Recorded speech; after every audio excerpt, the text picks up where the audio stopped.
we're going to go ahead and jump into the verdict.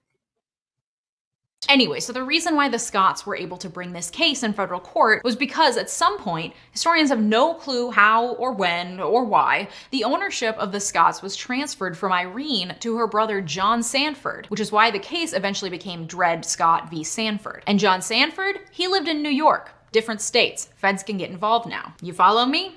Great. So in district court, the Scots again claimed that they had gained freedom when living on free soil, and Sandford countered, most importantly, with the question, can a person who was of African descent, meaning they or their ancestors were brought to the United States to be enslaved, can someone like that sue in federal court at all? Because are they even citizens? At that point, the district court said the Scots could sue, that the fact of their ancestry didn't bar them from suing. However, the district court was like, you can sue, but your lawsuit, yeah, it sucks. You lose. Okay, so you know how I just explained about how in the federal court system you have district courts, then courts of appeal, then the Supreme Court? Well, those courts of appeal, they weren't created until 1891 as a means of lightening the Supreme Court's growing caseload. So at this point, it's 1854, you just have district courts and then right to the Supreme Court. So the Scots' final judicial remedy was to appeal that federal district court's decision that their lawsuit sucked up to the Supreme Court of the United States. At the Supreme Court, the Scots again argued that they had the right to sue and that Missouri's once free, always free precedent should be upheld. Sandford argued again that the Scots didn't have standing to sue,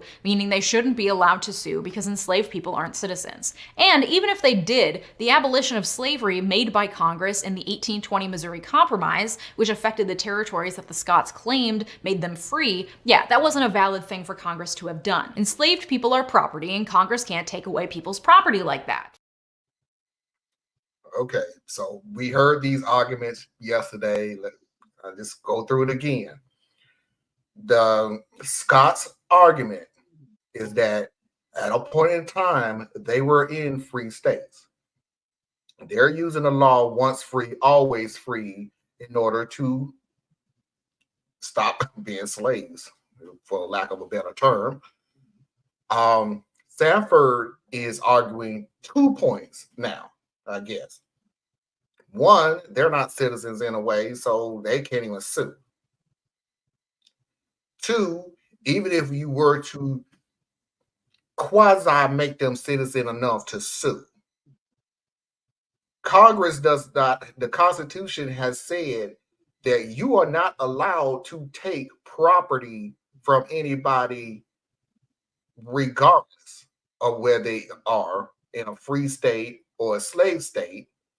And at that time, slaves were property. So even if he was in a free state, you can't take my property away. So that's Sandford's argument.